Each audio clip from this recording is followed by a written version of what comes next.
Assalamualaikum warahmatullahi wabarakatuh. Pada kesempatan kali ini saya akan melakukan demo mengenai hands-on tutorial yang disediakan oleh Fluxicon terkait software Disco untuk melakukan proses mining. Jadi pada tutorial ini sebelum masuk ke apa yang akan kita lakukan, terlebih dahulu kita diberikan example scenario bahwa saya adalah manajer dalam sebuah organisasi. Kemudian karyawan yang ada pada naungan saya itu meminta sebuah komputer baru atau device baru yang dia perlukan untuk kerja miliknya. Jadi uh, karyawannya itu sebagai requester meminta device kepada saya sebagai manajer dari requester itu, lalu saya akan meneruskan permintaan itu ke purchasing department pada organisasi saya. Kemudian departemen purchasing itu akan uh, meminta kepada supplier untuk menyediakan barang yang telah diminta, yaitu sebuah komputer. Setelah suppliernya itu menerima permintaannya, maka barang akan dikirim dan untuk bayarannya kepada supplier itu mereka meminta kepada financial department dari organisasi saya. Dan sebuah purchasing proses ini di save pada sebuah enterprise resource planning system atau ERP. Jadi masuk saja ke selanjutnya, itu adalah berikut. Sebuah proses mining itu standarnya memiliki 4 tahapan seperti ini.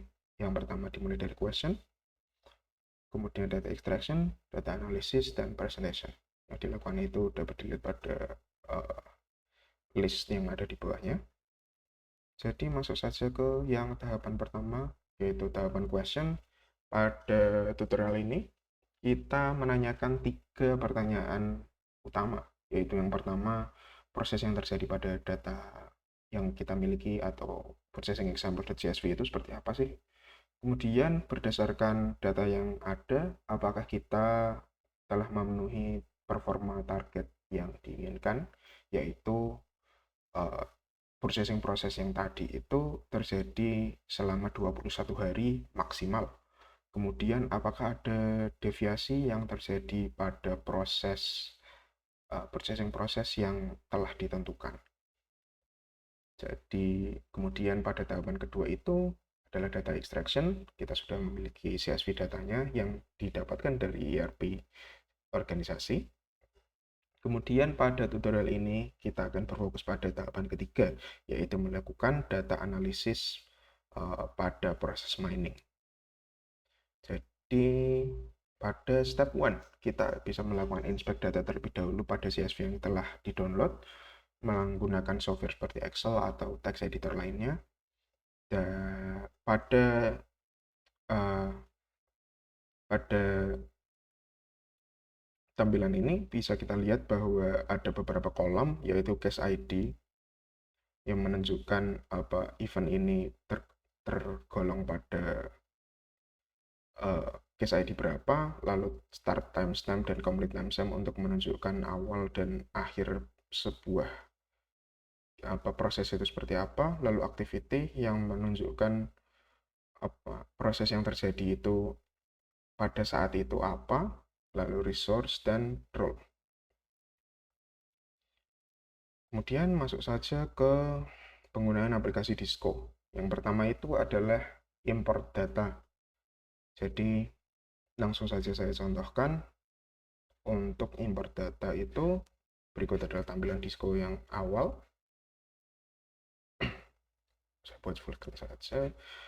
Kita bisa open file pada kiri atas ini, lalu pilih CSV yang telah di-download dan klik open.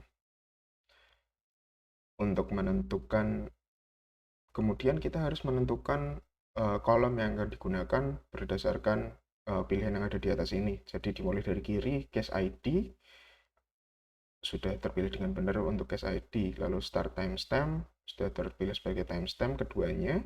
Kemudian pada masuk activity ini juga dipilih ini sebagai activity, lalu resource dipilih sebagai resource dan role dipilih sebagai other.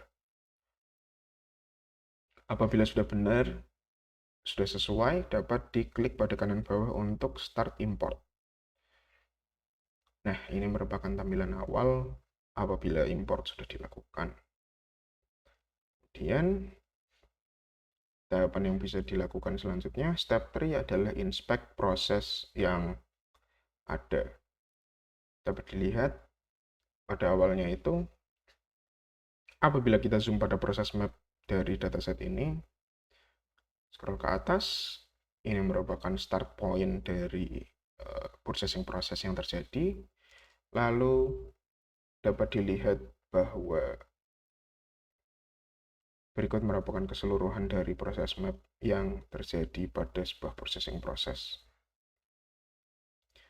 Kemudian kita bisa melihat menggunakan slider yang ada di kanan ini, bagian detail, ada slider yang bernama activities, ini pada 100%.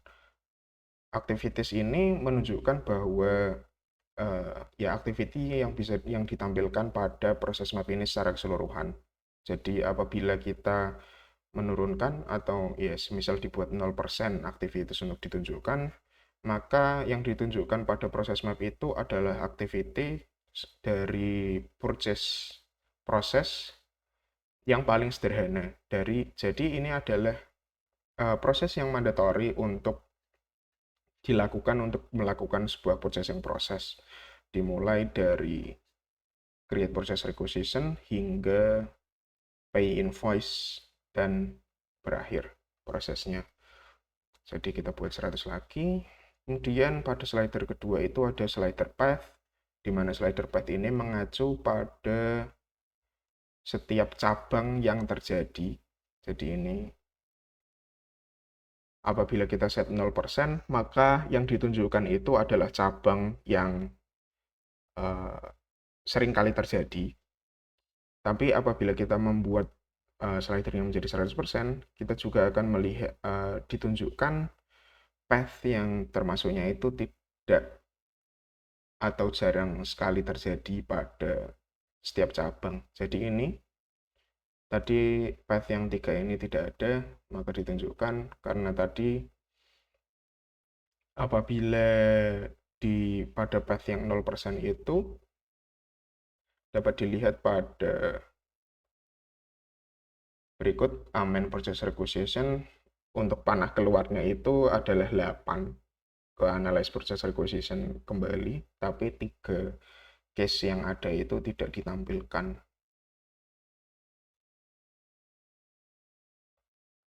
Kemudian pada step berikutnya kita bisa inspect statistik. Jadi kemudian kita masuk ke tab yang kedua pada Disco, yaitu statistik. Bisa diakses pada bagian atas ini, klik. Pada halaman berikut kita bisa melihat overview dari statistik dataset yang telah dilakukan proses mining. Kita bisa lihat juga dalam case duration-nya itu seperti apa. Untuk menjawab pada pertanyaan kedua tadi, apakah performa target yang kita inginkan yaitu 21 hari sudah tercapai, tapi nyatanya pada dataset ini ditunjukkan bahwa durasi yang ada itu sangat lama. Jadi malah sampai ada yang satu case sampai 109 hari 9 jam itu baru selesai. Kemudian pada overview ini juga bisa dilihat secara keseluruhan event pada data ini ada 9.000, lalu case-nya berapa, activity-nya berapa, median dan min dari start yang dipilih itu apa, lalu start-nya itu dari keseluruhan dataset dimulai dari 1 Januari 2011 sampai akhir dari datasetnya itu adalah 14 Oktober 2011. Jadi ada data sejumlah 10 bulan yang ada pada dataset ini. Setelah melakukan inspect, sesederhana itu, masuk ke step selanjutnya. Kita bisa melakukan inspect case yang ada pada dataset ini. Pertama-tama kita masuk ke tab yang ketiga yang bisa diakses pada bagian atas ini, yaitu bagian case. Kemudian dicontohkan, kita bisa melihat varian 3 pada case 151. Pada case 151 ini sendiri, coba ke graf. Nah, pada case 151 ini hanya terdapat 2 event. 2 event ini pun hanya create process requisition, kemudian analyze process requisition, dan tidak ada lanjutannya sama sekali.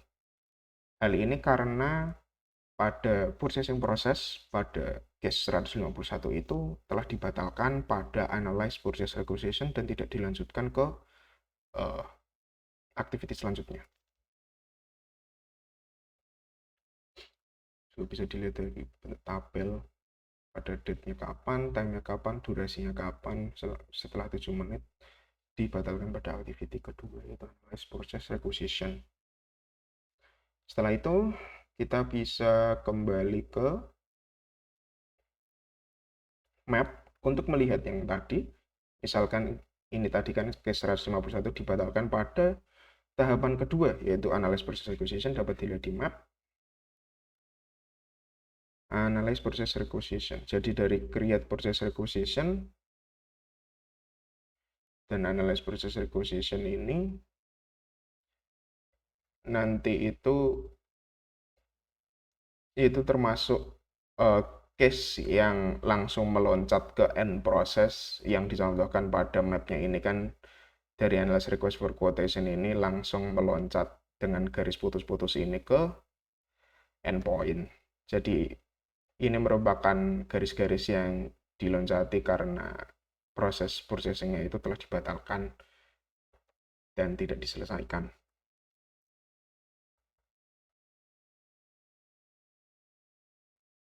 Jadi dari step-step yang telah dilakukan itu kita bisa menjawab secara penuh untuk pertanyaan pertama. Jadi bagaimana sih proses yang ada itu seperti apa?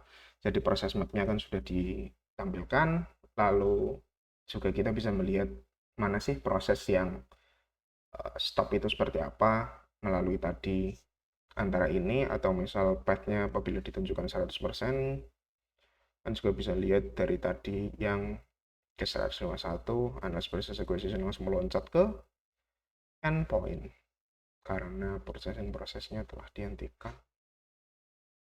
Kemudian untuk pertanyaan kedua pun kita juga bisa melihat secara sekilas tadi melalui overview dari statistik bagian case duration, bahwa tidak semua data yang ada menunjukkan bahwa processing proses itu terjadi selama 21 hari, karena ada satu case yang sampai 109 hari itu baru selesai. Jadi karena belum sepenuhnya terjawab, kita bisa bertanya apakah di mana sih proses yang kita lama banget itu. Jadi berikut akan dijawab dengan step-step selanjutnya. Jadi selanjutnya kita masuk ke step 6, filter on performance. Selanjutnya kita akan mencoba melakukan filter pada dataset ini. Cara untuk melakukan filter itu sendiri, pada kiri bawah klik saja bagian filter, lalu kita bisa klik bagian ini, klik to add filter, dan kita filter berdasarkan performance untuk menjawab pertanyaan tadi. Jadi ini merupakan performance berdasarkan case duration. Untuk pertanyaan kita kan kurang dari 21 hari. Jadi kita bisa melihat mana proses yang melebihi dari 21 hari, kita filter terlebih dahulu. Minimum duration-nya adalah 21.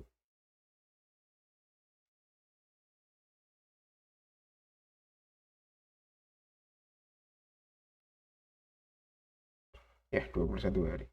Kita bisa set value. Berikut merupakan durasi yang telah terhighlight ini, 15% dari case dari keseluruhan yang data yang ada pada dalam CSV itu dari 21 hari hingga 109 hari maksimum duration. Selanjutnya kita bisa melakukan copy and filter, klik saja dan kita save sebagai SLA analysis. Lalu klik create.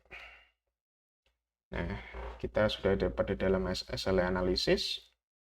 Berikut merupakan 15% dari keseluruhan case dan 23% dari keseluruhan event.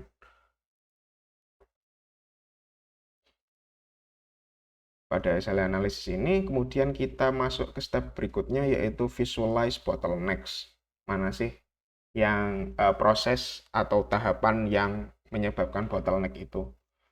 Jadi pada bagian detail, ini kan masih pada bagian frekuensi, jadi kita ubah pada bagian performance, klik saja. Nah, ini merupakan proses map dalam bentuk performance. Kita bisa melihat untuk ditunjukkan berdasarkan rata-rata dari durasi proses yang ada. Ya, mean duration.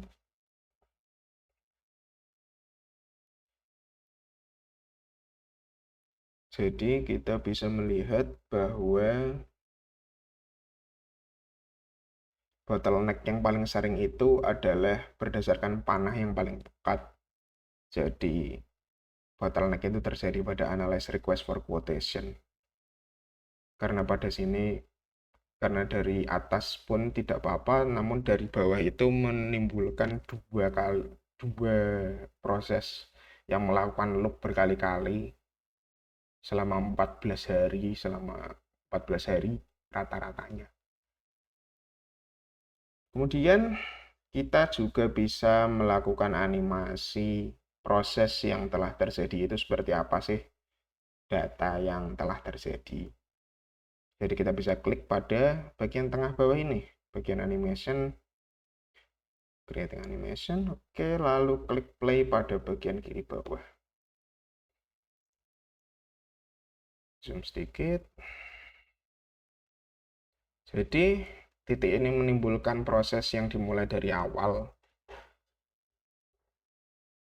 Untuk mempercepat bisa digunakan slider di bawah ini, pas saja ke fast. Jadi di sini pun juga kita bisa melihat bahwa analyze request for quotation ini diulang-ulang terus mengalami looping selama 14 hari tadi rata-ratanya. Jadi bottleneck dapat dipastikan bahwa analyze request for quotation ini menimbulkan bottleneck yang sangat lama. Kita reset saja dulu. Kemudian setelah melakukan step tadi, jadi kita bisa menjawab nomor 2, apakah kita memenuhi target performanya. Tadi sudah terjawab bahwa tidak, karena terdapat proses yang lamanya itu melebihi dari 21 hari. Lalu kita juga mengetahui activity yang menyebabkan bottleneck paling besar itu apa, yaitu analyze request for quotation. Jadi perlu diubah untuk tidak menyebabkan bottleneck untuk kemudian. Kemudian kita bisa menjawab untuk pertanyaan nomor 3, apakah ada deviasi itu, masuk dulu ke step 9. Jadi kita diminta untuk kembali ke dataset yang penuh, ke processing example. Kemudian kita bisa path-nya dibuat 100%. Oke.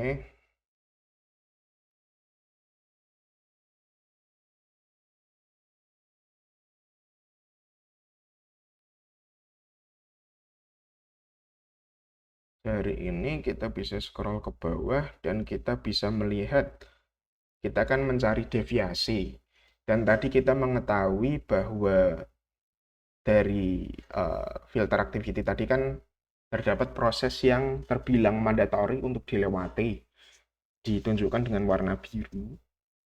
Jadi seperti ini, approve purchase for payment, send invoice, release supplier invoice, authorize suppliers invoice payment, dan pay invoice itu termasuk activity yang mandatory pada sebuah purchasing proses.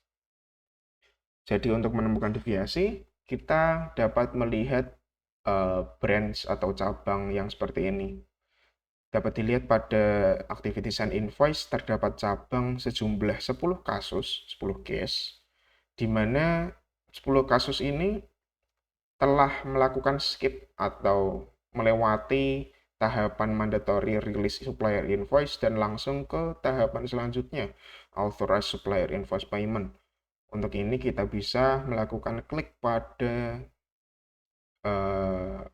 branch-nya, klik saja, kita bisa melihat berdasarkan frekuensinya ini 10, lalu performanya itu seperti apa, dan kita akan melakukan filter pada path ini.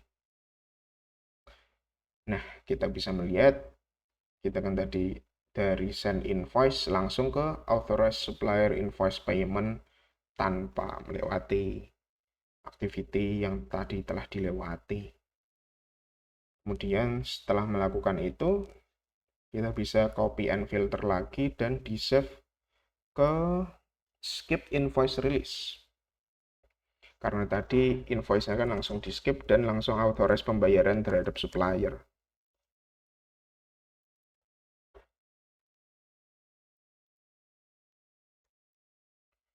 Klik create. Oke, jadi berikut merupakan proses map dari 10 case tadi. Dimulai dari awal hingga akhirnya seperti ini. Send invoice langsung ke authorize supplier invoice payment, langsung ke pay invoice. Tadi telah di skip.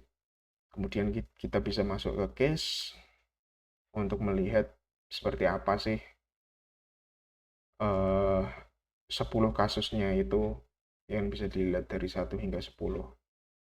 Case yang ada di sini itu mengalami event apa saja, kenapa bisa melewati tahapan atau activity yang termasuknya itu mandatory. Jadi setelah melakukan filternya itu, kita bisa menjawab pertanyaan ketiga, apakah ada deviasi dari proses yang telah ditentukan atau proses yang terbilang mandatory. Jadi kita bisa menjawab ya, dan jadi perlu ada perubahan juga untuk tidak menimbulkan 10 case yang seperti tadi. Selanjutnya, untuk step terakhir itu kita bisa melakukan atau mengubah proses map-nya itu menjadi organizational view untuk melihat ya role yang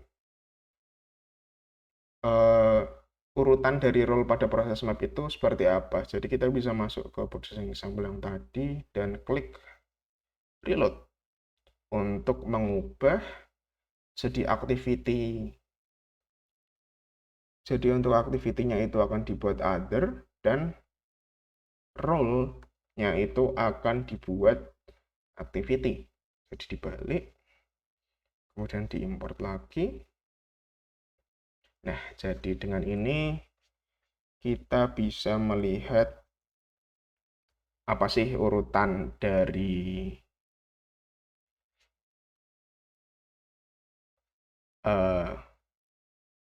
processing proses itu. Jadi kan seperti tadi, dari requester, lalu biasanya ke requester manager itu ada, tapi dari requester ke purchasing agent-nya itu juga ada, tapi berdasarkan panahnya itu kan dari requester manager yang paling sering untuk menghubungi purchasing agent, lalu dari purchasing agent ke supplier, lalu dari supplier juga bisa langsung ke requester, atau supplier langsung ke financial manager.